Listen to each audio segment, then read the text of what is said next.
درود شریف پڑھ لیجیے۔ صلی اللہ علیہ نبی و علیہ صلی اللہ علیہ وسلم، صلاۃ و سلام علیک یا رسول اللہ صلی اللہ تعالیٰ علیہ وسلم، نحمدہ و نصلی و نسلم علی رسولہ الکریم، اما بعد، فاعوذ باللہ من الشیطان الرجیم، بسم اللہ الرحمن الرحیم، قل هل يستوي الذین یعلمون والذین لا یعلمون انما یتذکر اولو الالباب۔ صدق اللہ المولانا العظیم و صدق رسولہ النبی المکین الکریم، ونحن ولا ذلک لمن الشاہدین والشاکرین والحمد للہ رب العالمین۔ درود شریف پڑھ لیجیے۔ صلی اللہ علیہ نبی و علیہ صلی اللہ علیہ وسلم، صلاۃ و سلام علیک یا رسول اللہ صلی اللہ تعالیٰ علیہ وسلم۔ اس سے پہلے کے درس میں علم اور تعلیم کے تعلق سے 4 آیت کریمہ کی تلاوت کی تھی میں نے، اور آیت مبارکہ کی روشنی میں میں نے کچھ سمجھایا بھی تھا۔ آج ایک آیت کریمہ اور اس کا ترجمہ اور اس کی تفسیر پر کچھ روشنی ڈالوں گا۔ اللہ تبارک و تعالیٰ ارشاد فرماتا ہے، فَلَوْلَا نَفَرَ مِن كُلِّ فِرْقَةٍ مِّنْهُمْ طَائِفَةٌ لِيَتَفَقَّهُوا فِي الدِّينِ وَلِيُنذِرُوا قَوْمَهُمْ إِذَا رَجَعُوا إِلَيْهِمْ لَعَلَّهُمْ يَحْذَرُونَ۔ ترجمہ اس کا یہ ہے، اللہ پاک فرماتا ہے کیوں نہ ہوا کہ ان کے ہر گروہ میں سے ایک جماعت نکلے۔ کس میں سے جماعت نکلے؟ ہر گروہ میں سے۔ ہر گروہ سے مراد پہلے گروہ ہوتے تھے، قبائل ہوتے تھے، آج خاندان ہے، جیسے پٹھان برادری ہے، سید برادری ہے، پنجاری ہیں، ایسے ہی قبیلے، جیسے یہ زری نگر ہے، پھر کوئی دوسرا محلہ، اس طریقے سے جو قبائل ہوتے تھے، تو اللہ پاک ارشاد فرماتا ہے کہ کیوں نہ ہوا کہ ان کے ہر گروہ میں سے ایک جماعت نکلے۔ ہر گروہ میں سے ایک دو لوگوں کی بات نہیں کہ ایک نکلے، 2 نکلے، 4 نکلے، جماعت نکلے۔ اور جماعت کا اطلاق 3 سے کم پر تو ہوتا نہیں ہے، 3 سے کم پر نہیں جماعت ہوتا ہے، 3 سے زیادہ ہوں گے تو ان کو جمع کہا جائے گا۔ کیا کہا جائے گا؟ ہاں، یہ جماعت نکلے تو کیا کرے؟ اچھا، یہ جماعت سے مراد وہ نہیں ہے تبلیغی جماعت والے۔ ہاں، اللہ پاک جو فرماتا ہے تو اس کے ترجمہ سے تبلیغی جماعت والے بھی اچھا تلاش کر لیں گے، دیکھو اللہ پاک فرماتا ہے کہ جماعت نکلے، تو ہم لوگ جماعت لے کر کے نکلتے ہیں۔ وہ جماعت نہیں مراد ہے۔ یہ جماعت کس لیے نکلے؟ کہ دین کی سمجھ حاصل کریں، علم دین سیکھیں۔ کس لیے نکلیں گے؟ تاکہ علم دین سیکھیں، اور علم دین سیکھنے کے بعد کیا کریں گے؟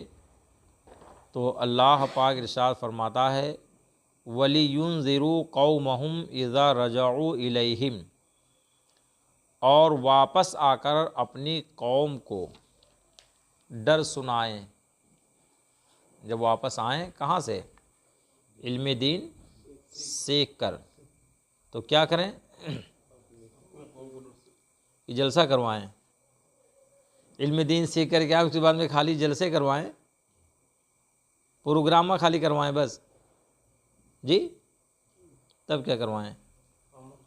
ایک عالم کی ذمہ داری، جو دین کی سمجھ حاصل کریں، اور اس کے بعد میں جب لوٹ کر کے آئیں تو اللہ پاک فرماتا ہے اپنے قوم کو وہ ڈر سنائیں، کہ خالی میٹھی میٹھی باتیں کریں۔ عالم دین بن گئے، علم دین حاصل کر کے آئے تو ہمیشہ فضیلت ہی بیان کرنے کا۔ مسلمان ہو گئے تو تمہارے لیے یہ فضیلت ہے، تمہارے لیے وہ فضیلت ہے، تمہارے لیے وہ فضیلت ہے، خالی فضیلت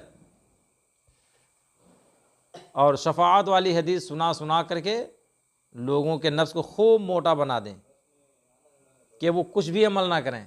اب وہ سمجھ کے بھی شفاعت تو ہے ہی ہمارے لیے، اس لیے ہمیں عمل کی کوئی ضرورت نہیں۔ عالم کی ذمہ داری جو اللہ پاک نے بیان فرمائی ہے وہ سب سے پہلے یہی بیان فرمایا ہے وَلِيُنذِرُوا قَوْمَهُمْ، تاکہ اپنے قوم کو وہ ڈر سنائیں، انہیں ڈرائیں اللہ پاک کے حکام کو سنا کر کہ اگر یہ خلاف ورزی کرو گے تو یہ عذاب ہوگا، اگر اس پر عمل نہیں کرو گے تو اس عذاب میں مبتلا کیے جاؤ گے، انہیں ڈر سنائیں۔ اور جب وہ عالم دین جب ڈر سنائیں گے تو اللہ پاک ارشاد فرماتا ہے لعلہم یحذرون، اس امید پر کہ وہ بچیں۔ ظاہر بات ہے جب ایک عالم دین حکم شرع کو بیان کرے گا اور اس کی روشنی میں یہ سمجھائے گا کہ اگر اس پر عمل نہیں کرو گے تو اس گناہ میں مبتلا ہوگے، اس عذاب میں، تو اب جن کے دل میں خشیت الہی، اللہ کا ڈر، اس کا خوف جب بسے گا تو سوچے گا کہ عالم صاحب اچھا کہتے ہیں، ہماری غلطی ہو رہی ہے، ہم سے گناہ کا کام ہو رہا ہے، تو وہ جب سنے گا تو بچے گا، سنے گا تو اس کا فائدہ اس ڈر سنانے والے عالم دین کو بھی ملے گا، جو بچے گا اس کو تو ملے گا ہی، مگر جس نے ڈرایا، خوف الہی جس نے پیدا کیا دل میں، تو اس کو بھی اللہ پاک ثواب عطا فرمائے گا۔ سمجھ میں آیا؟ اس کا صاف واضح مطلب یہی ہے کہ علم دین سیکھنے کے بعد میں زبان میں لگام نہیں کہ زبان میں لگام لگا کے چپ خاموش رہو، کوئی کچھ بھی کہے، کچھ بھی بولے، کچھ بھی کرے، آنکھوں سے دیکھیں بھی، کان سے سنیں بھی، اور اس کے بعد کچھ نہیں، خاموش، تو عمل ہوگا آیت کریمہ پر جو اللہ پاک نے فرمایا کہ بھئی آپ کس لیے پڑھتے ہو، کس لیے پڑھنے کے لیے گئے، علم دین آپ نے کس لیے سیکھا، تاکہ آپ لوگوں کو احکام شرع پتا کر کے انہیں ڈرائیں، اور یہاں وہ مقصد فوت، اور مقصد ہی نہیں ہے کہ لوگ گناہ پہ گناہ کر رہے ہیں اور آپ خاموش بنے ہوئے ہیں، غلطیاں کر رہے ہیں اور آپ بالکل خاموش، آنکھ سے دیکھ بھی رہے ہیں، کان سے سن بھی رہے ہیں، اور اس کے بعد خاموشی ہے، تو کیا ہے، وہ قوم گناہ میں مبتلا ہوگی کہ نہیں ہوگی؟ اور جب قوم گناہ میں مبتلا ہوگی تو ظاہر بات ہے اس کو وبال کس پر آئے گا؟ اس وہاں کے عالم دین پر، چاہے وہ امام ہو یا امام نہ ہو، اور اگر امام ہے تو اور زیادہ ذمہ داری ہے، امام اگر ہے تو ذمہ داری زیادہ ہے اس پر کہ وہ اپنے مقتدیوں کو، مصلیوں کو کم سے کم ان ساری چیزوں سے وہ آگاہ کرے، ان کے دل میں خوف پیدا کرے۔ یہ کون فرماتا ہے؟ اللہ پاک فرماتا ہے۔ کون فرماتا ہے؟ ہاں، اللہ پاک ارشاد فرماتا ہے۔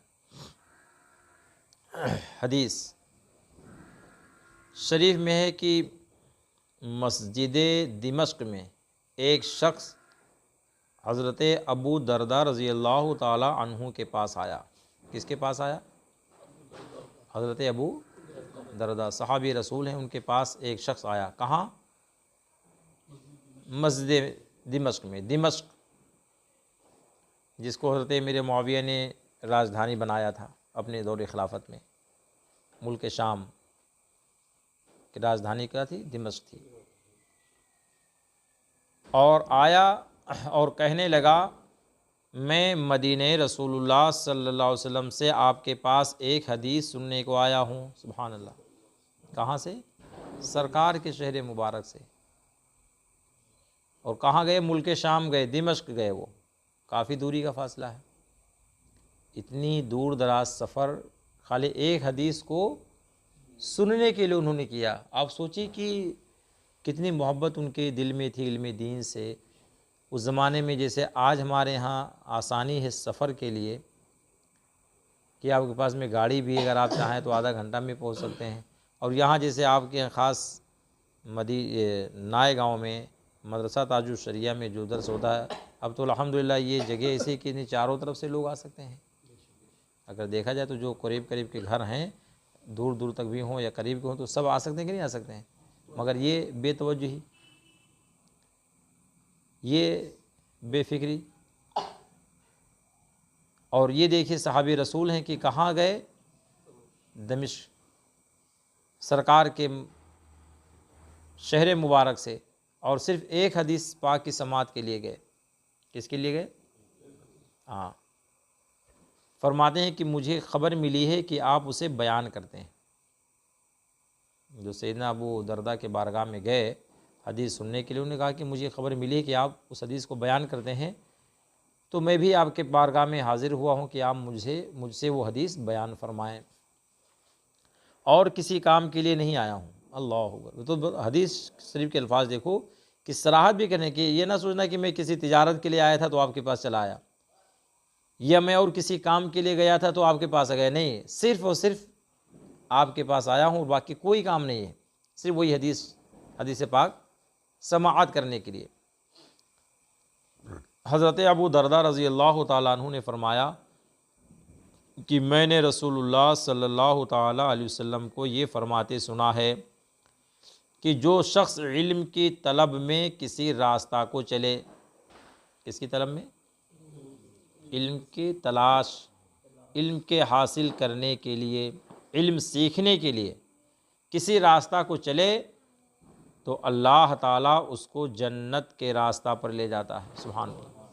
کس کے راستے پر لے جاتا ہے؟ اور طالب علم کی خوشنودی کے لیے، کس کی خوشی کے لیے؟ علم دین سیکھنے والے کی خوشی کے لیے فرشتے اپنے بازو بچھا دیتے ہیں۔ سبحان اللہ! فرشتے کیا کرتے ہیں؟ اپنے بازو بچھا دیتے ہیں۔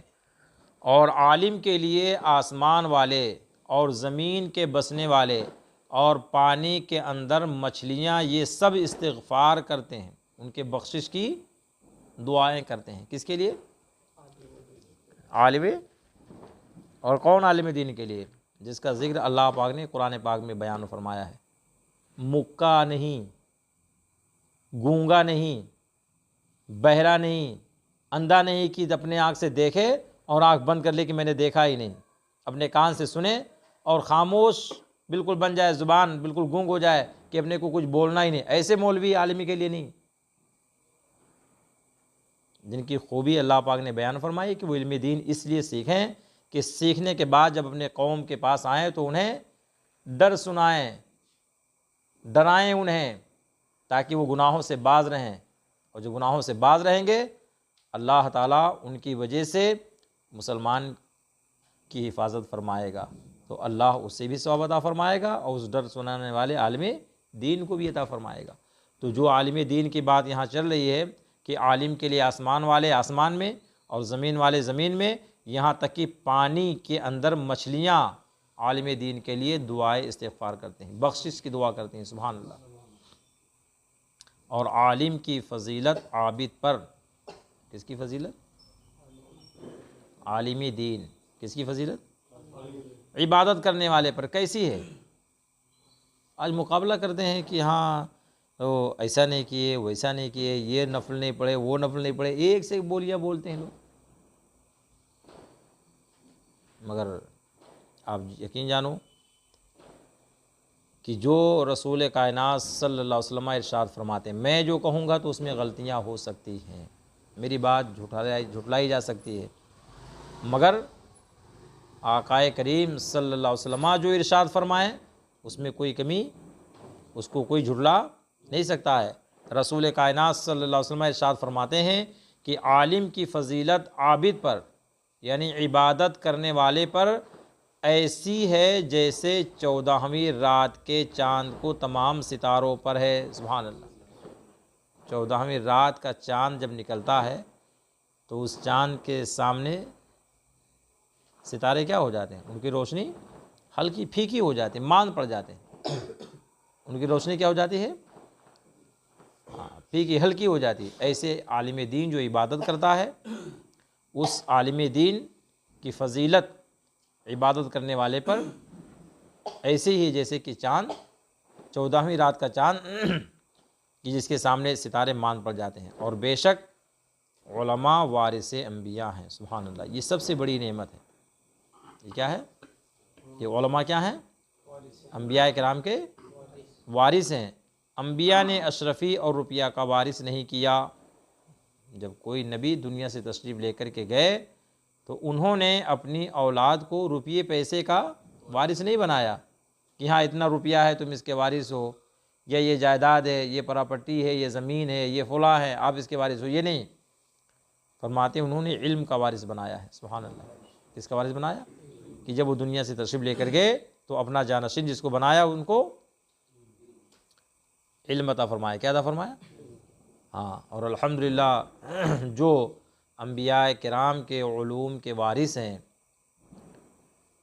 ان میں سے جو متدین، ذمہ دار، دیندار، پرہیزگار علماء ہیں، وہ بھی جب دنیا سے تشریف لے کر کے جاتے ہیں تو اپنے جانشین کو علم عطا فرما کر کے جاتے ہیں۔ کیا عطا فرما کے جاتے ہیں؟ جیسے آپ اعلیٰ حضرت کی ذات کو دیکھو،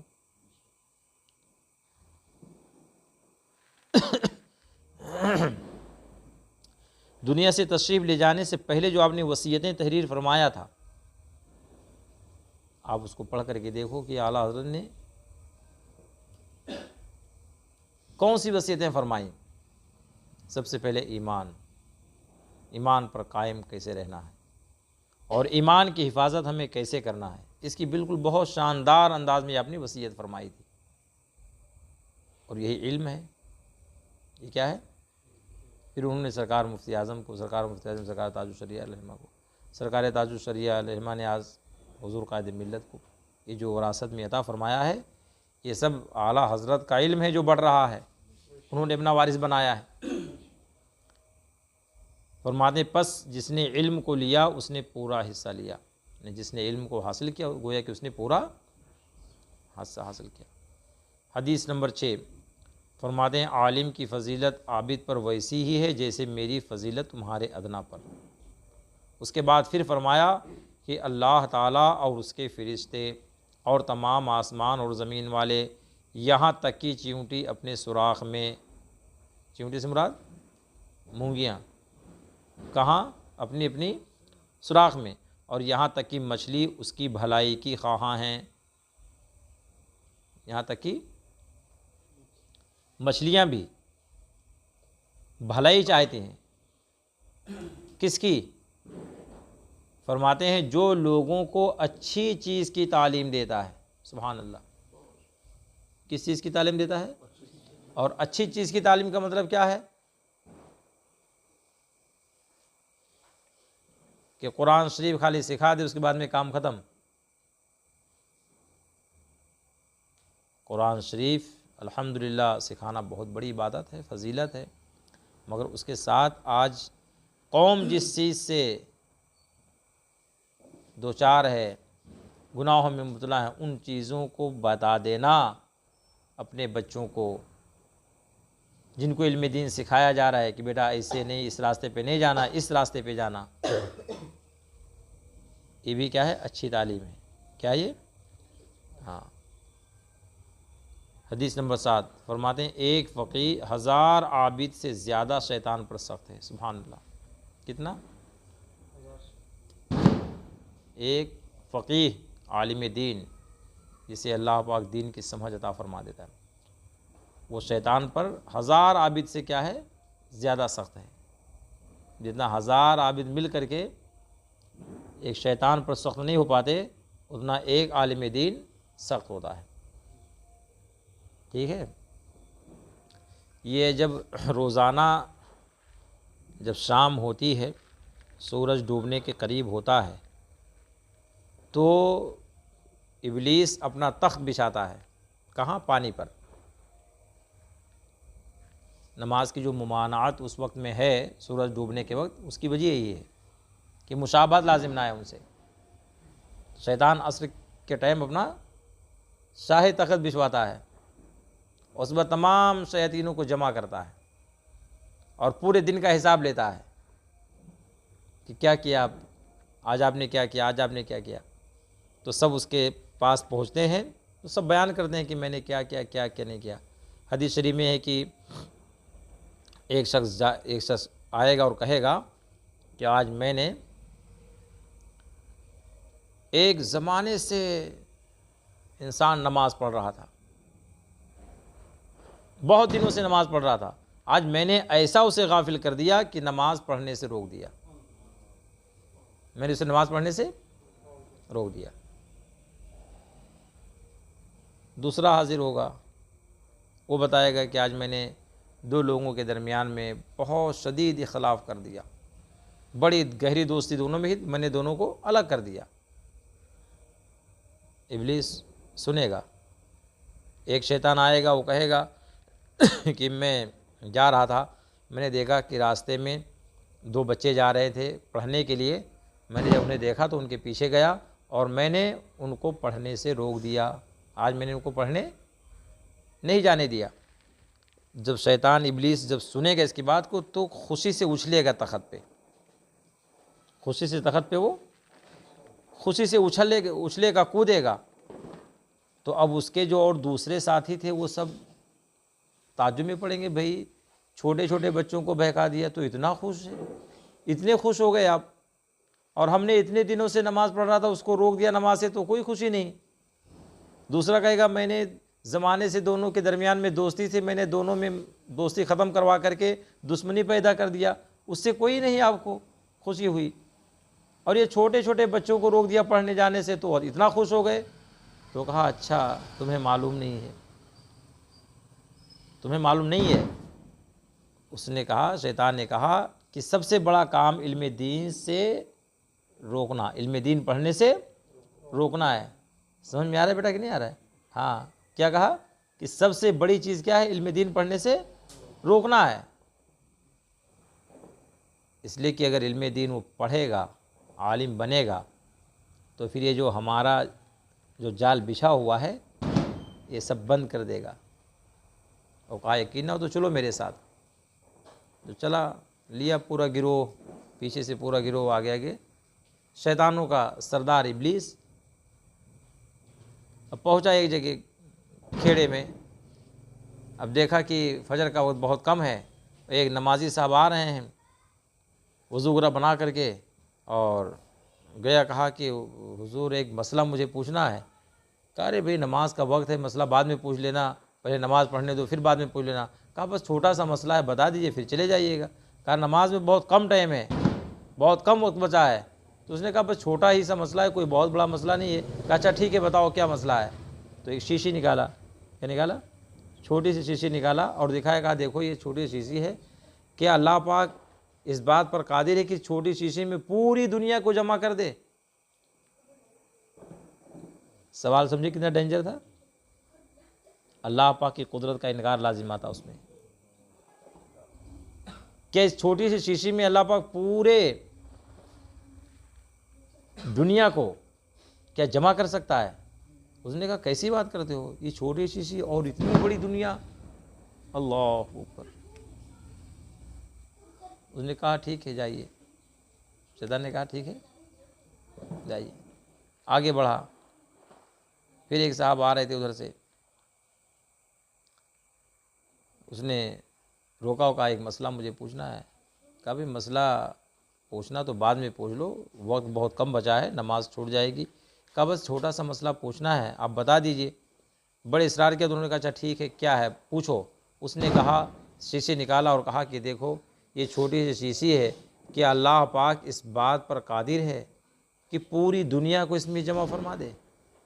اس نے ڈانٹا اور کہا تو شیطان معلوم ہوتا ہے، شیطان ہے تو اس چھوٹی سی شیشی کی بات کرتا ہے؟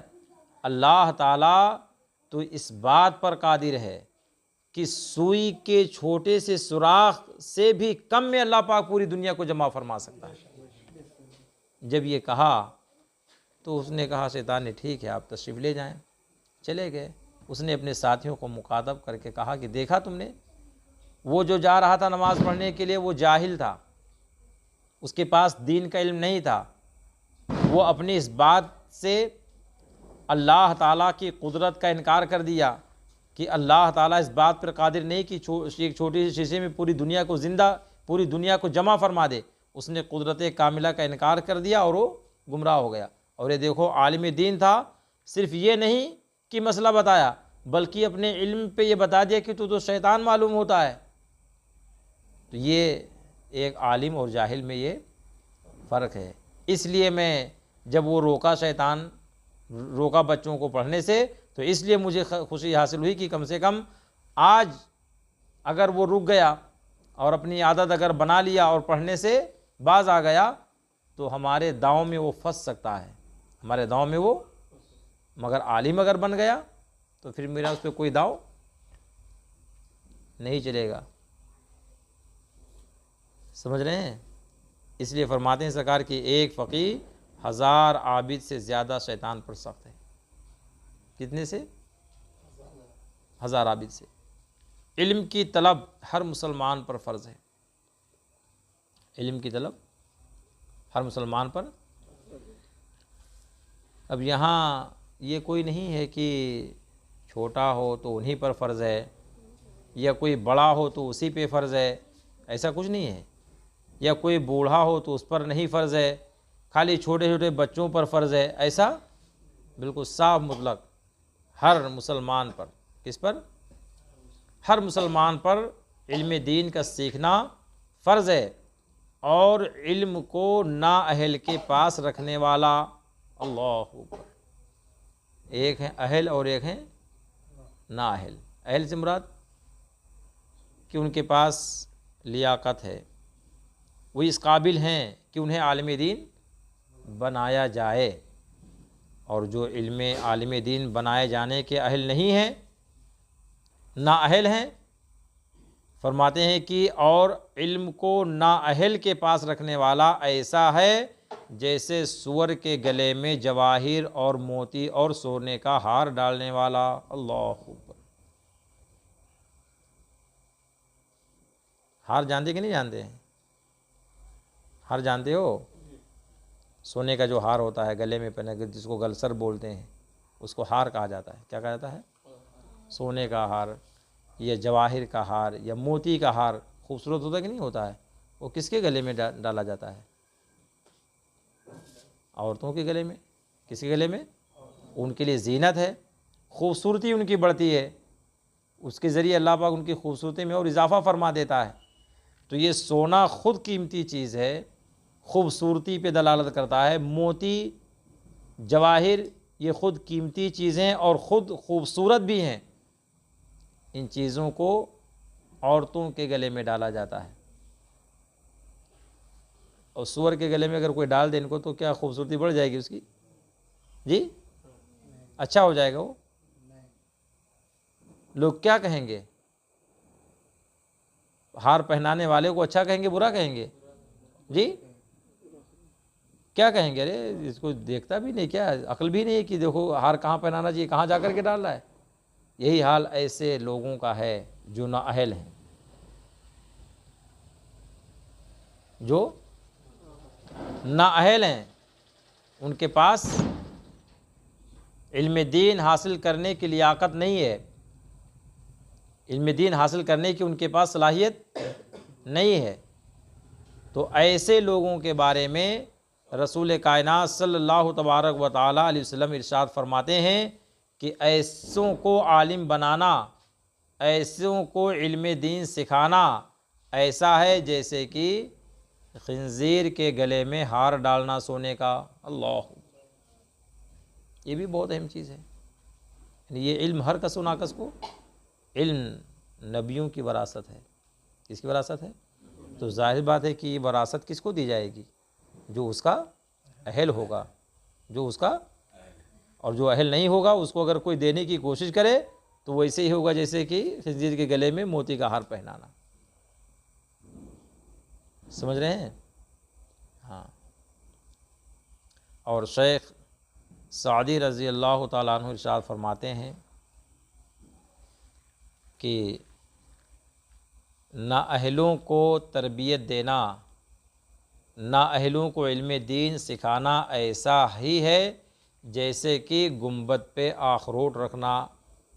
گنبد پر، گنبد جانتے کہ نہیں جانتے؟ گول ہوتا ہے. کیا ہوتا ہے؟ اور آخروٹ بھی کیسے ہوتا ہے؟ گول ہوتا ہے. اور گول چیز گول پہ نہیں رک سکتی. کہ رک سکتی ہے؟ جیسے رکھو گے نیچے، جب تک کہ آپ کہاں لگا رہے جب تک رہے گا، اس کے بعد پھر کیا ہوگا؟ ایسے ہی جو نااہل ہیں ان کو تربیت دینا، انہیں تربیت سکھانا، انہیں علم دین سکھانا اتنا ہی مشکل ہے جیسے کہ گنبد پر آخروٹ رکھنا مشکل ہے۔ تو اب اہل کون ہیں؟ جو اس کی صلاحیت رکھتے ہیں، جن کا دل علم دین حاصل کرنے کی طرف مائل ہے۔ ان کے ماں باپ نے اپنے بچوں کو بچپن سے ہی یہ تربیت سکھائی اور تمنا اپنے دل میں رکھا، رب کی بارگاہ میں دعائیں کرتے رہے کہ میں اپنے بیٹے کو عالم دین بناؤں گا، علم دین سکھاؤں گا، وہی بچے اہل ہوتے ہیں آگے چل کر کے۔ ٹھیک ہے، فرماتے ہیں جو شخص علم دین حاصل کرنے کے لیے گھر سے نکلا تو جب تک واپس نہ ہو اللہ عز و جل کی راہ میں ہے۔ کہاں ہے وہ؟ ہاں، کتنی پیاری بات ہے۔ علم دین حاصل کرنے والا جب اپنے گھر سے نکلتا ہے علم دین حاصل کرنے کی جگہ کے لیے، جگہ کی طرف، تو رسول پاک صلی اللہ علیہ وسلم فرماتے ہیں کہ وہ مسافر ہے اللہ کی راہ کا۔ کیا وہ؟ اور مسافر کی بڑی فضیلت حدیث شریف میں ہے۔ جبھی تو 4 رکعت والی نمازوں کو 2 رکعت پڑھنے کا حکم دے دیا گیا، اس کی فضیلت ہی تو ہے کہ 4 رکعت نماز فرض ہے، مگر مسافر اگر ہے تو شریعت کیا کہتی ہے؟ 2 پڑھیے۔ ٹھیک ہے، فرماتے ہیں سرکار کہ مومن کبھی خیر سے آسودہ نہیں ہوتا۔ مومن کبھی، خیر سے مراد علم دین، مومن کبھی علم دین سے آسودہ نہیں ہوتا یہاں تک کہ اس کا منتہا جنت ہوتا ہے۔ سبحان اللہ، اس کی آخری خواہش کیا ہوتی ہے؟ جنت۔ علم دین حاصل کرتا رہتا، کبھی آسودہ، یہاں تک کہ اللہ پاک اسے جنت عطا فرما دیتا ہے۔ اللہ تعالیٰ اس بندہ کو خوش رکھے جس نے میری بات سنی اور یاد کر لی۔ کیا فرماتے سرکار؟ دعا فرماتے ہیں اللہ پاک اس بندہ کو خوش رکھے جس نے میری بات سنی اور یاد کر لی اور محفوظ رکھی اور دوسرے کو پہنچا دی، کیونکہ بہت سے علم کے حامل فقیہ نہیں اور بہت سے علم کے حامل اس تک پہنچاتے ہیں جو ان سے زیادہ فقیہ ہیں۔ اس کا مطلب یہ ہوا کہ جس کسی کو بھی سرکار کی کوئی حدیث شریف یا علم کا کوئی مسئلہ یا کچھ دینی باتیں معلوم ہوئیں تو وہ اپنے دوستوں کو پہنچائے تاکہ وہ بھی اس سے فائدہ حاصل کر سکیں۔ فرماتے ہیں مومن کو اس کے عمل اور نیکیوں سے مرنے کے بعد بھی یہ چیزیں پہنچتی رہتی ہیں۔ سبحان اللہ، بہت بڑی چیز ہے یہ۔ انسان جب مر جاتا ہے، دنیا سے چلا جاتا ہے، تو اب وہ کچھ کام کر پائیں گے؟ نماز اگر وہ چاہیں کہ نماز ہم پڑھ لیں تو پڑھیں گے، روزہ اگر چاہیں رکھ لیں تو رکھ لیں گے، حج اگر چاہیں تو کر لیں گے، زکوٰۃ اگر دینا چاہے تو دے دیں گے، کچھ لے کر جائیں گے تو وہاں زکوٰۃ کیا دیں گے؟ قبر میں کوئی پیسہ وغیرہ لے کر جاتا ہے کیا؟ تو زکوٰۃ دینے کا وہاں کوئی مطلب ہوگا قبر میں؟ جی کچھ نہیں کر پائیں گے، انتقال کر گئے، اس کے بعد ان کے سارے اعمال ختم۔ مگر فرماتے ہیں مومن کو اس کے عمل اور نیکیوں سے مرنے کے بعد بھی یہ چیزیں پہنچتی رہتی ہیں۔ یعنی اگر وہ عالم دین تھا، اس نے علم دین سیکھا اور پھر لوگوں کو سکھایا، انہوں نے اپنے بعد کے لوگوں کو سکھایا، انہوں نے اپنے بعد کے لوگوں کو سکھایا، تو یہ سلسلہ قیامت تک ہی چلتا رہے گا۔ کب تک چلتا رہے گا؟ اور جب تک یہ سلسلہ چلتا رہے گا تب تک کہ ان کا اجر انہیں برابر ملتا رہے گا، ان کے اجر میں کوئی کمی، کتنے بھی سکھانے والے ہوں، سیکھنے والے ہوں، یہ سلسلہ برابر قیامت تک چلتا رہے گا اور قیامت تک ان حضرات کو ثواب ملتا رہے گا۔ تو یہ بہت بڑی چیز ہے نا یہ۔ ہاں، فرماتے علم جس کی اس نے تعلیم دی اور اشاعت کی، اور اولاد صالح جسے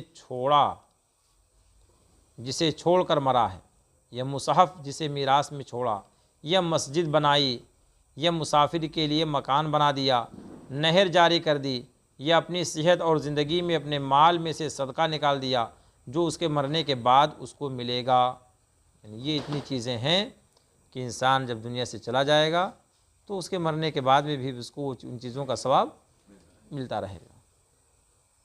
حضرت عباس رضی اللہ تعالی عنہما نے فرمایا کہ ایک گھڑی رات میں پڑھنا پڑھانا، کتنی گھڑی؟ ایک گھڑی کا مطلب، ایک گھڑی کا مطلب 1 منٹ، 1 لمحہ رات کے کسی بھی حصے میں پڑھنا یا پڑھانا، سیکھنا یا سکھانا، فرماتے ہیں ساری رات عبادت سے افضل ہے۔ سبحان اللہ، کتنی رات؟ ہاں، اب ایک آدمی ایسا ہے جس نے دین کا ایک مسئلہ سیکھ لیا، مغرب کے بعد یا عشاء کے بعد یا کسی بھی رات کے حصے میں اٹھایا، کوئی بہار شریعت یا قانونی شریعت یا انوار شریعت یا کوئی بھی مسائل کی کتاب جیسے فتاوی رضویہ شریف یا فتاوی تاج الشریعہ علیہ رحمہ، کوئی بھی کتاب اٹھایا اور ایک مسئلہ خالی اس نے سیکھ لیا، تو فرماتے ہیں کہ اب اسے پوری رات عبادت کرنے سے زیادہ اللہ پاک ثواب عطا فرمائے گا۔ کتنی رات؟ اور اس درس کی محفل میں جو آپ حاضر ہوتے ہیں تو الحمدللہ یہ تو آپ کے لیے بہت سارے ذریعہ کا سبب بنتا ہے کہ نہیں بنتا ہے؟ یہاں آپ آتے ہیں، تشریف لاتے ہیں تو کوئی مسئلہ سیکھنے کے نہیں سیکھتے ہیں، کوئی دین کی بات سیکھنے کے نہیں سیکھتے ہیں، جس کا فائدہ آپ کو کیا ملے گا کہ یہ آج کی رات جو آپ نے گزاری علم دین کے محفل میں، درس کی محفل میں، تو اللہ تبارک و تعالیٰ آپ کی اس رات کو تمام راتوں سے افضل عطا فرمائے گا ثواب۔ سمجھ رہے ہیں؟ رسول اللہ صلی اللہ علیہ وسلم مسجد میں تشریف لائے، کہاں؟ مسجد نبوی شریف میں۔ کہاں تشریف لائے؟ ہاں، وہاں 2 مجلسیں تھیں۔ کتنی مجلس تھی؟ یعنی کچھ صحابہ کرام ایک جگہ بیٹھے ہوئے تھے اور کچھ صحابہ کرام ایک جگہ بیٹھے ہوئے تھے، 2 مجلسیں قائم تھیں۔ سرکار تشریف لائے تو ملاحظہ فرمایا کہ دیکھا کہ 2 مجلسیں ہیں، تو ارشاد فرمایا کہ دونوں مجلسیں اچھی ہیں۔ کیا فرمایا؟ دونوں مجلسیں اور ایک دوسری سے افضل ہے، ایک دوسری سے۔ ہاں، یہ لوگ اللہ عز و جل سے دعا کرتے ہیں اور اس کی طرف رغبت کرتے ہیں، وہ چاہے تو ان کو دے اور چاہے تو منع کر دے۔ اللہ اگر چاہے تو ان کو دے اور نہ چاہے تو منع کر دے کہ نہیں مانگنا۔ تو ایک تو جماعت ایسے لوگوں کی تھی جو نماز پڑھتے تھے، دعائیں کرتے تھے، تو وہ ان کی شان یہ تھی کہ اگر اللہ پاک چاہے تو ان کو دے اور چاہے تو انہیں منع کر دے۔ اور دوسری مجلس علم سیکھنے والوں کی تھی۔ کس کی تھی؟ ہاں، علم سیکھنے والوں کی تھی، جو جاہل کو سکھاتے ہیں۔ سرکار نے ارشاد فرمایا یہ افضل ہیں، علم سکھانے والے۔ نماز پڑھنے والوں کو نہیں فرمایا، وظیفہ کرنے والوں کو نہیں فرمایا، جو علم دین سکھا رہے تھے اور جو علم دین سیکھ رہے تھے۔ اس مجلس کے بارے میں رسول کائنات صلی اللہ علیہ وسلم نے ارشاد فرمایا کہ یہ لوگ ان لوگوں سے افضل ہیں، اچھے وہ بھی ہیں، فضیلت انہیں بھی حاصل ہے، مگر ان سے کہیں زیادہ فضیلت انہیں حاصل ہے جو علم دین حاصل کر رہے ہیں، علم دین سکھا رہے ہیں۔ فرماتے ہیں میں معلم بنا کر کے بھیجا گیا، اور اسی مجلس میں حضور صلی اللہ علیہ وسلم تشریف رکھے۔ 2 مجلسیں تھیں، ایک میں علم دین سکھایا جا رہا تھا، ایک طرف دعائیں اور ذکر کی محفل تھی۔ تو سرکار کون سی محفل میں بیٹھے؟ علم دین سکھانے والی محفل میں۔ کس میں بیٹھے؟ تو گویا کہ سرکار کا وہاں تشریف رکھنا اس بات پہ دلالت کرتا ہے کہ علم دین سے سرکار کو بڑی محبت تھی اور بہت پسند فرماتے تھے علم دین کے علموں کو۔ سرکار فرماتے ہیں جس نے میری امت کے دین کے متعلق 40 حدیثیں حفظ کی، کتنی حدیثیں؟ 40 حدیثیں یاد کر لیں، اس کو اللہ تعالیٰ فقیہ اٹھائے گا۔ سبحان اللہ، کیا اٹھائے گا؟ اور میں اس کا شافع و شہید ہوں گا، یعنی میں قیامت کے دن اس کی شفاعت کروں گا اور میں شہید بھی ہوں گا، گواہ بھی ہوں گا۔ سرکار صلی اللہ علیہ وسلم ارشاد فرماتے ہیں کہ 2 حریص آسودہ نہیں ہوتے، 2 لالچی کبھی آسودہ نہیں ہوتے کا مطلب کیا ہے کہ کبھی وہ مطمئن نہیں ہوتے۔ ایک علم کا حریص کہ علم سے کبھی اس کا پیٹ نہیں بھرے گا، اور ایک دنیا کا لالچی کہ یہ کبھی آسودہ نہیں ہوگا۔ ایک دنیا کا لالچی ہے اور ایک علم کا لالچی ہے۔ تو علم کا لالچی کبھی اس کا پیٹ نہیں بھرے گا علم سے، اور دنیا کا لالچی کہ کبھی آسودہ ہی نہیں ہوگا، کبھی یہ مطمئن۔ کتنی بھی دنیا آ جائے، آج بھی آپ دیکھ لو کیا لوگوں کا یار اللہ کا شکر نہیں ادا کریں گے کہ ہاں مولا جس بھی حال میں تو نے رکھا تیرا بہت شکر ہے کہ مجھے تو نے خوشحال رکھا ہے، یہ نہیں ہوگا۔ تھوڑی اگر دولت آ گئی تو بھی یہ کوشش ہوگی کہ اور وہ بڑھے، ترقی کی طرف جائے۔ یہ نیت کوئی بری چیز نہیں ہے، مگر ایسی بھی نیت نہیں ہونی چاہیے کہ ایسی لالچ دل کے اندر پیدا کر لے کہ زندگی بھر خالی اسی میں مستور رہے وہ، کہ نہ نماز نہ روزہ نہ احکام شرع نہ کوئی دین کی باتیں، صرف اور صرف پیسہ کہاں سے آئے گا، کہاں بڑھیں گے، کیا کریں گے، خالی اسی میں منہمک۔ تو فرماتے ہیں کہ یہ دنیا کا لالچی ہے، اور یہ کبھی آسودہ، کبھی اس کا پیٹ نہیں بھر سکتا ہے۔ حضرت عبداللہ بن مسعود رضی اللہ تعالیٰ عنہ نے فرمایا، دو حریص آسودہ نہیں ہوتے، ایک صاحب علم دوسرا صاحب دنیا، یعنی ایک علم والا اور ایک دنیا والا، مگر یہ دونوں برابر نہیں ہیں، یہ دونوں برابر نہیں ہے۔ صاحب علم والا اللہ عز و جل کی خوشنودی زیادہ حاصل کرتا رہتا ہے، اور صاحب دنیا یعنی دنیا والا سرکشی میں بڑھتا جاتا ہے۔ اس میں بڑھتا جاتا ہے، ہاں، کہ جب دولت آتی ہے تو سر اور اوپر اٹھا کر کے تب بولتا ہے۔ جب دولت کا نشہ اس پہ آتا ہے تو اپنے سامنے کسی کو نہیں شمار کرتا کہ ہاں یہ بھی ہمارے گاؤں کے کچھ ہیں، یا یہ بھی ہمارے خاندان کے کچھ ہیں، یا یہ بھی میرے پڑوس کے کچھ ہیں، کچھ نہیں، اپنی دولت کے سامنے کسی کو کچھ بھی نہیں شمار کرتا۔ تو رسول پاک صلی اللہ علیہ وسلم ارشاد فرماتے ہیں کہ یہ دونوں برابر نہیں ہیں، یہ دونوں جو دنیا کا لالچی ہے وہ، اور جو دین کا علم دین کا جو لالچی ہے، دونوں برابر نہیں ہیں۔ اس کے بعد حضرت عبداللہ نے آیت کریمہ پڑھی، کلا ان الانسان لا یطغی ان رآہ استغنی، اور دوسرے کے لیے فرمایا، ترجمہ اس کا ہے ہاں ہاں بے شک آدمی سرکشی کرتا ہے اس پر کہ اپنے آپ کو غنی سمجھ لیا۔ اللہ، اپنے کو مالدار سمجھ لیا کہ اب تو میں مالدار ہوں، ہم سے بڑھ کر کون ہے، ہمارے آگے کون جائے گا، اللہ نے مجھے بہت نواز دیا ہے۔ یہ سرکشی کے الفاظ ہیں اس کے، کیا ہے؟ ہاں، کہ وہ بے شک آدمی سرکشی کرتا ہے اس پر کہ اپنے آپ کو غنی سمجھ لیا۔ اور دوسرے کے لیے ارشاد فرمایا، انما یخشی اللہ من عبادہ العلماء۔ اس کا ترجمہ یہ ہے کہ اللہ عز و جل سے اس کے بندوں میں وہی ڈرتے ہیں جو علم والے ہیں۔ اللہ تعالیٰ سے کون ڈرتے ہیں؟ جو علم والے ہیں وہی ڈرتے ہیں اللہ تبارک و تعالیٰ سے۔ یہ کس نے تلاوت کی؟ حضرت عبداللہ بن مسعود نے تلاوت کی۔ ان دونوں آیت کریمہ کو تلاوت کر کے آپ نے یہ ارشاد فرما دیا کہ دیکھو جو دنیا کا طلبگار ہے، صاحب دنیا ہے، دنیا والا ہے، جو سرکشی میں بڑھتا جاتا ہے، اس کی مثال کلا ان الانسان لیطغی ہے، اور جو علم والا ہے جسے اپنے رب کی خوشنودی حاصل کرنا مقصود ہوتا ہے کہ رب ہمارا کیسے ہم سے راضی ہو جائے، اس کے لیے فرماتے ہیں انما یخشی اللہ من عباد العلماء، کہ اللہ تعالیٰ کے بندوں میں سے اللہ تعالیٰ سے وہی ڈرتے ہیں جو علم والے ہیں۔ جس علم سے نفع حاصل نہ کیا جائے وہ اس خزانہ کی طرح ہے جس میں سے راہ خدا میں خرچ نہ کیا جاتا ہو۔ کس کی طرح ہے؟ کس چیز کی طرح ہے؟ آواز سے بولیے۔ ہاں، فرماتے ہیں جس نے علم تو حاصل کر لیا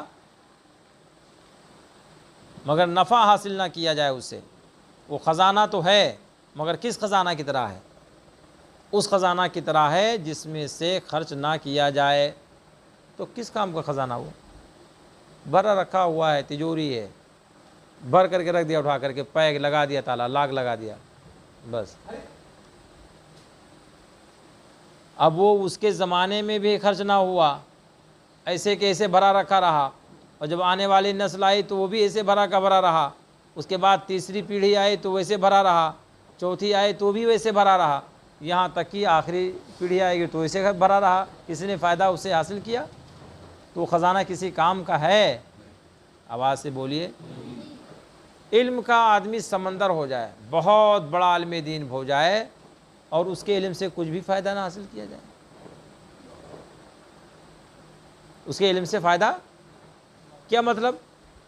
کہ جیسے عام لوگ رہتے ہیں بالکل اسی طریقے سے، کوئی مطلب نہیں، کھڑے کھڑے کھانا ایک جاہل بھی کھاتا ہے، ایک مولوی بھی کھڑے کھڑے کھاتا ہے، کھڑے کھڑے ایک جاہل بھی پانی پیتا، وہ مولوی بھی کھڑے کھڑے پانی پیتا ہے، ایک جاہل جیسے اول فول بکتا ہے ایسے وہ مولوی بھی اول فول بکتا ہے، یا نہیں بکتا ہے تو جیسے جاہل اول فول بکتا ہے اسے کچھ پرواہ نہیں ہوتی، ایسے وہ مولوی بھی سنتا ہے اسے بھی کچھ پرواہ نہیں ہوتی۔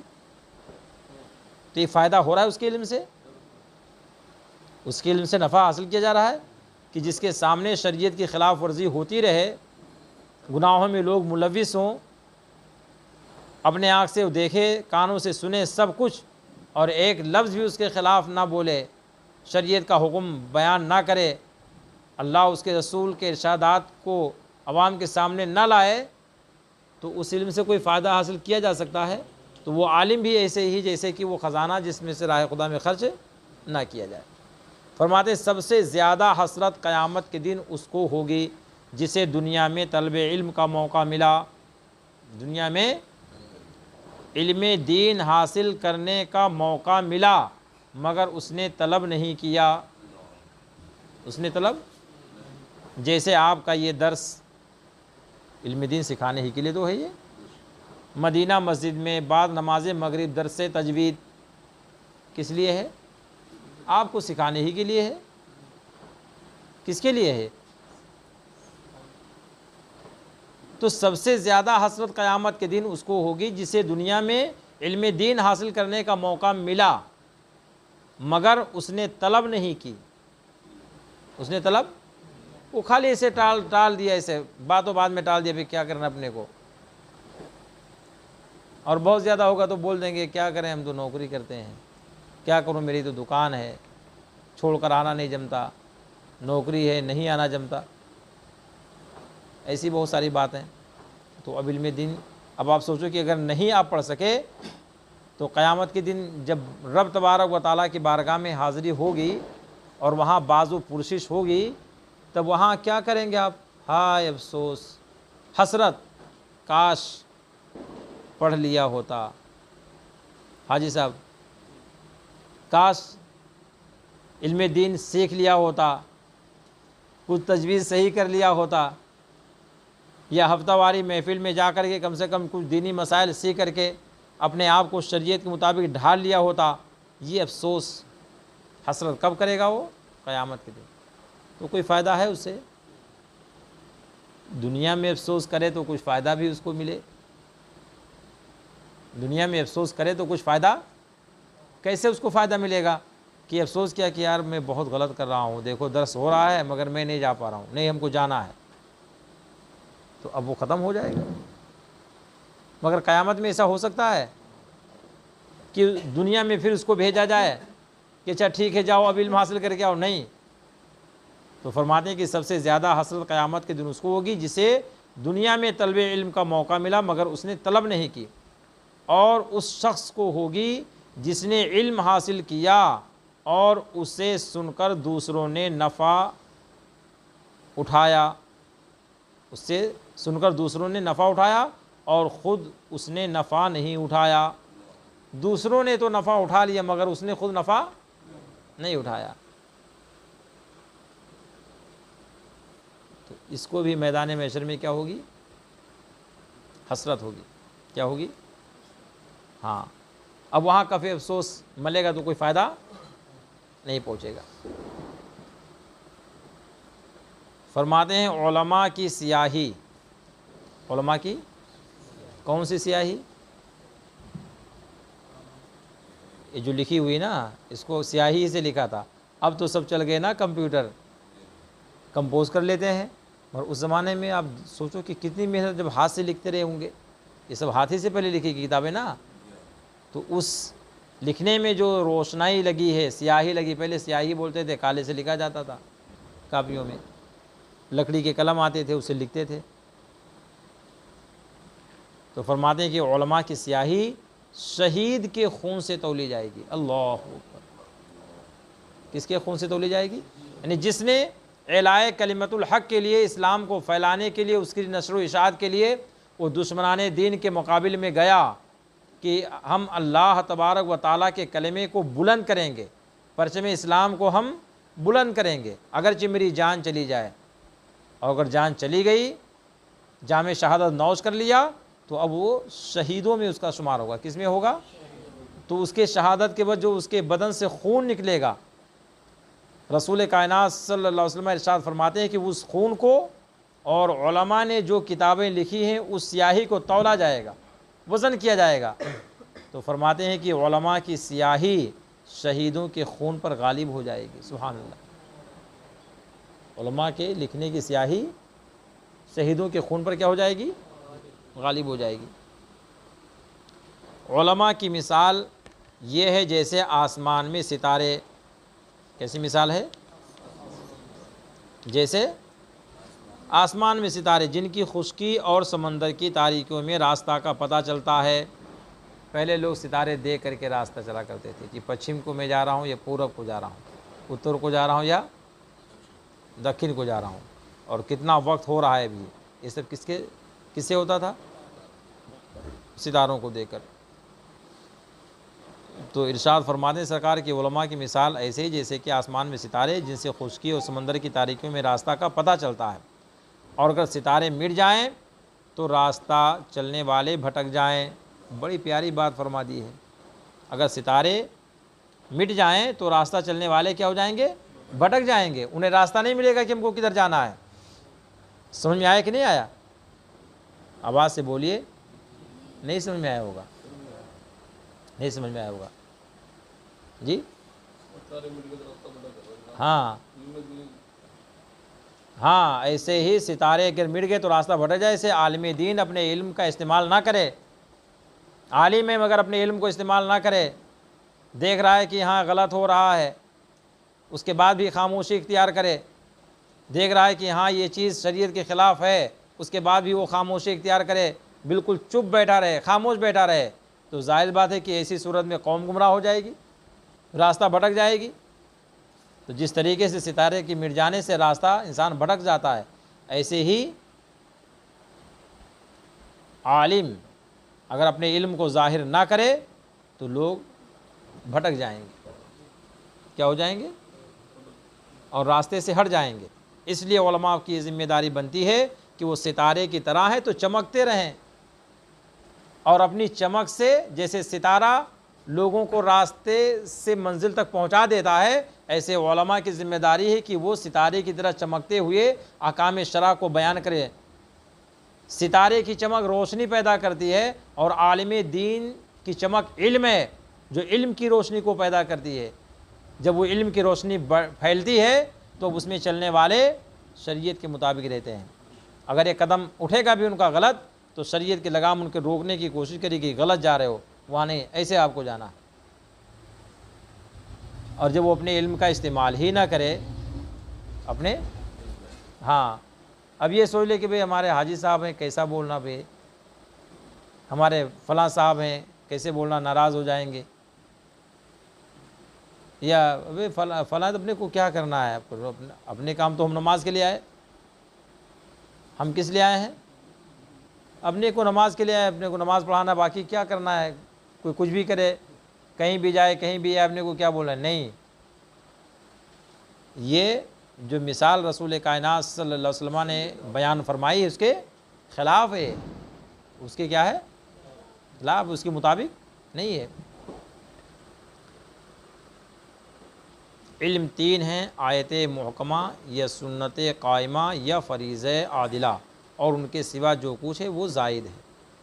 حضرت حسن بصری رحمۃ اللہ علیہ نے فرمایا علم دو ہیں، ایک وہ کہ قلب میں ہو، دل میں ہو، یہ علم نافع ہے۔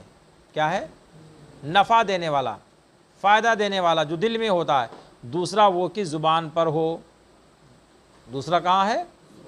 کہ یہ ابن آدم پر اللہ تبارک و تعالیٰ کی حجت ہے، اس لیے زبان سے بولنا بھی اور دل میں اس کو رکھنا بھی، تو یہ سب سے بہتر ہوتا ہے کہ دل بھی وہی قبول کرے جو زبان پہ ہو، اور زبان وہی بولے جو آپ کے دل میں ہو، تو الحمدللہ یہ سونے پہ سہاگا ہوتا ہے۔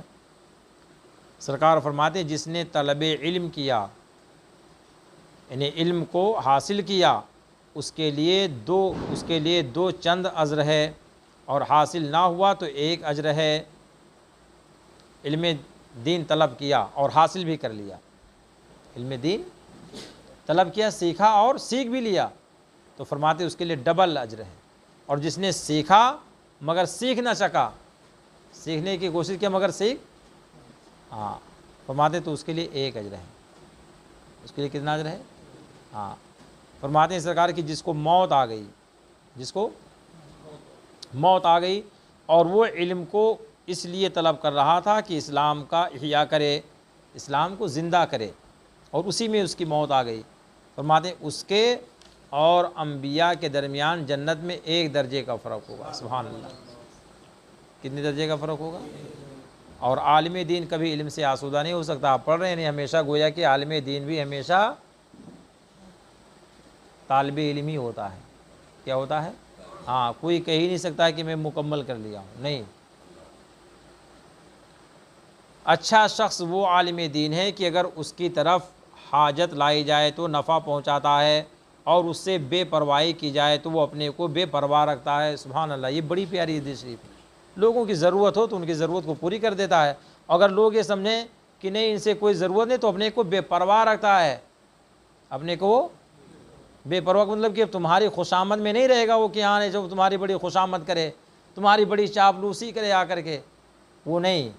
جس کی ضرورت ہے آپ کے وہ عالم دین کے پاس آئے، اپنی پیاس بجھائے، وہ بیان کرے، سمجھائے، اور اگر اس سے بے پرواہی کی جائے کہ بے نہیں تو وہ بھی اپنے آپ کو بے پرواہ رکھتا ہے، تو فرماتے ہیں اچھا شخص وہ عالم دین ہے۔ سمجھ میں آیا آپ؟ یہ نہیں کہ اب سیٹھ صاحب کوئی دینی مسئلے پر ناراض ہوئے تو چلو اب وہاں ان کے درویزہ گری کرو کہ آپ کیوں ناراض ہو گئے، بھئی کیا میں نے بول دیا، کیا میں نے آپ کو کہہ دیا؟ یہ کیا ہے؟ آپ عالم دین ہو، چاپلوس ہو؟ آپ کو اللہ نے علم دین کی دولت عطا فرمائی ہے، جس کی ضرورت وہ خود آپ کے پاس میں آئے، اپنی ضرورت کو پوری کرے، نفع حاصل کرے۔ اگر کوئی آپ سے بے پرواہ ہو جائے تو آپ اس کے جا کر درویزہ گیری کرو گے کہ ہاں کیوں ناراض ہو، کیا ہو گیا ہے؟ نہیں، یہ اچھے عالم کی شان نہیں ہے۔ میرے آقا نے جو ارشاد فرمایا ہے وہ یہی ہے کہ اچھا شخص وہ عالم دین ہے کہ اگر اس کی طرف احتیاج لائی جائے تو نفع پہنچاتا ہے وہ، اور اس سے بے پرواہی کی جائے تو وہ اپنے آپ کو بے پرواہ رکھتا ہے۔ دین ہی کی خدمت کرنا ہے تو اللہ کی زمین بہت وسیع ہے، جہاں کا رزق ہے اللہ پاک وہاں پہنچا دے گا، یا جہاں کی خدمت اللہ پاک نے اپنی بارگاہ میں قبول فرمائی ہے اسے وہاں وہ بھیج دیتا ہے۔ ٹھیک ہے؟ حضرت عبداللہ بن مسعود رضی اللہ تعالیٰ عنہ نے فرمایا جس کو کوئی بات معلوم ہے وہ کہے، اور نہ معلوم ہو تو یہ کہہ دے کہ اللہ عالم۔ اپنی عقل کا گھوڑا نہ دوڑائے وہاں، اپنی عقل سے وہ فیصلہ نہ دے، اور اپنے آپ کو یہ بتانے کی کوشش نہ کرے کہ ہاں میں بھی کچھ جانتا ہوں۔ اگر جاہل ہو اور آپ کو کچھ نہیں معلوم ہے تو آپ اپنی زبان کو قابو میں رکھو، اپنی زبان کو نہ بولو کہ پتہ نہیں کون سی بات ہمارے زبان سے نکل جائے اور وہ شریعت کی خلاف ورزی کہیں ہو، تو ہم تو سوچیں گے فائدہ ہے، مگر قوم گمراہ ہو جائے گی اس بات میں پڑھ کر۔ اس لیے حضرت سیدنا عبداللہ بن مسعود رضی اللہ تعالیٰ عنہ نے فرمایا کہ جس کو کوئی بات معلوم ہے وہ کہے، اور نہ معلوم ہو تو یہ کہہ دے کہ اللہ عالم، اللہ بہتر جانتا ہے، میں نہیں جانتا ہوں۔ کیونکہ علم کی شان یہ ہے کہ جس چیز کو نہ جانتا ہو اس کے متعلق یہ کہہ دے اللہ عالم۔ اللہ تعالیٰ نے اپنے نبی حضور علیہ السلام سے ارشاد فرمایا قل ما اسألکم علیہ من اجر وما انا من المتکلفین، میں تم سے اس پر اجرت نہیں مانگتا اور نہ میں تکلف کرنے والوں میں سے ہوں، یعنی جو بات معلوم نہ ہو اس کے متعلق بولنا تکلف ہے، اس لیے نہیں بولنا چاہیے۔ سرکار فرماتے ہیں کہ قیامت کے دن اللہ عز و جل کے نزدیک سب سے برا مرتبہ اس عالم کا ہے جو علم سے منتفع نہ ہو، منتفع نہ ہو، جو علم سے منتفع نہ ہو، یعنی اس سے نفع حاصل کیسے؟ بولو جی، علم حاصل کر کے دوسروں تک نہیں پہنچا۔ ہاں، قیامت کے دن اللہ عز و جل کے دن سب سے برا مرتبہ اس عالم کا ہے جو علم سے منتفع نہ ہو، یعنی علم تو سیکھا مگر عمل، ہاں، جہاں ہے جا رہے ہیں، آ رہے ہیں، بیٹھ رہے ہیں، کھا پی رہے ہیں، کوئی مطلب نہیں، تو کیا اسے کوئی سیکھا تو مگر اسے کوئی نفع حاصل کر رہا ہے؟ یعنی اس نے خود نہیں نفع حاصل کیا، دوسروں کو کیا نفع دے گا وہ؟ جب خود نہیں نفع حاصل کر سکا تو دوسروں کو نفع دے گا وہ نہیں۔ زید بن لبید رضی اللہ تعالیٰ عنہ کہتے ہیں کہ نبی کریم صلی اللہ تبارک و تعالیٰ علیہ وسلم نے ایک چیز ذکر کر کے فرمایا کہ یہ اس وقت ہوگی جب علم جاتا رہے گا۔ اللہ اکبر، سرکار نے کوئی ایک چیز ذکر کیا اور اس چیز کے ذکر کرنے کے بعد میں یہ ارشاد فرمایا کہ یہ اس وقت ہوگی جب علم جاتا رہے گا، یعنی علم ختم ہو جائے گا۔ حضرت زید بن لبید کہتے ہیں کہ میں نے عرض کی یا رسول اللہ علم کیوں کر جائے گا؟ علم کیوں کر جائے گا؟ ہم قرآن پڑھتے ہیں اور اپنے بیٹوں کو پڑھاتے ہیں، وہ اپنی اولاد کو پڑھائیں گے، اسی طرح قیامت تک سلسلہ جاری رہے گا۔ یہ کس نے کہا؟ حضرت زیاد بن لبید کہتے ہیں، جب سرکار نے فرمایا کہ یہ اس وقت ہوگی جب علم جاتا رہے گا، تو حضرت زیاد بن لبید یہ کہتے ہیں کہ میں نے کہا یا رسول اللہ یہ کیوں کر ہوگا؟ ہم قرآن پڑھتے ہیں، اپنے بیٹوں کو پڑھاتے ہیں، اور جب ہمارے بیٹے آئیں گے تو اپنے بیٹوں کو پڑھائیں گے، وہ اپنے بیٹوں کے بیٹوں کو پڑھائیں گے، تو یہ سلسلہ قیامت تک جاری رہے گا، پھر کیسے علم ختم ہو جائے گا؟ علم کیسے جاتا رہے گا؟ تو حضور اقدس صلی اللہ تعالیٰ علیہ وسلم نے ارشاد فرمایا زیاد تجھے تیری ماں روئے، میں خیال کرتا تھا کہ تو مدینہ میں فقیہ شخص ہے، میں خیال کرتا تھا کہ تو مدینہ میں فقیہ شخص ہے، زیادہ جانکار ہے، زیادہ علم رکھتا ہے، کیا یہ یہود و نصارہ تورات اور انجیل نہیں پڑھتے؟ یہود و نصارہ توریت کو اللہ نے حضرت موسیٰ علیہ السلام پہ نازل فرمایا، انجیل کو اللہ تعالیٰ نے حضرت عیسیٰ علیہ السلام پہ نازل فرمایا، تو کیا آج توریت اور انجیل نہیں پڑھا جاتا ہے؟ پڑھا تو جاتا ہے مگر آج عمل ہو رہا ہے۔ یہ سرکار فرما رہے تھے کہ دیکھو طوریت بھی آج موجود ہے، انجیل بھی آج موجود ہے، عیسائی جو اپنے آپ کو عیسیٰ علیہ السلام سے منسوب کرتے ہیں آج موجود ہیں، یہودی جو حضرت موسیٰ علیہ السلام کی طرف اپنے کو منسوب کرتے ہیں موجود ہے، ان کی کتابیں بھی موجود ہیں، مگر آج علم ہو رہا ہے۔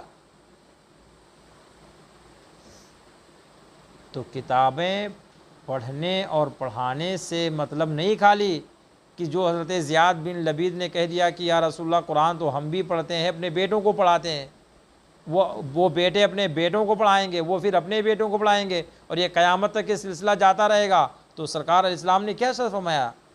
ناراضگی کا اظہار فرمایا اور فرمایا زیاد تجھے تیری ماں روئے، میں خیال کرتا تھا کہ تو مدینہ میں بہت بڑا فقیہ شخص ہے، کیا یہ یہود و نصارہ توریت اور انجیل نہیں پڑھتے؟ مگر ہے یہ کہ جو کچھ ان میں ہے اس پر عمل نہیں کرتے۔ عمل کی بات ہے، پڑھنا اور بات ہے اور عمل اور بات ہے، پڑھ کر کے عمل کر لینا یہ سب سے اہم چیز ہے، ورنہ کتاب رکھی ہوئی ہو آپ پڑھیں اور عمل بالکل اس کے خلاف ہو تو آپ نے گویا کہ اس کتاب سے کچھ بھی فائدہ حاصل نہیں کیا۔ تو سرکار کے ارشاد عالی شان کا مطلب یہی تھا کہ علم جاتا رہے گا، مطلب یہ ہے کہ عمل نہیں ہوگا، پڑھیں گے لوگ مگر عمل نہیں ہوگا۔ حضرت عمر رضی اللہ تعالیٰ عنہ نے کعب احبار رضی اللہ تعالیٰ عنہ سے پوچھا ارباب علم کون ہیں، یعنی علم والے کون ہیں؟ کہا وہ جو جانتے ہیں اس پر عمل کرتے ہیں، جو جانتے ہیں اس پر۔ فرمایا کس چیز نے علماء کے قلوب سے علم کو نکال دیا؟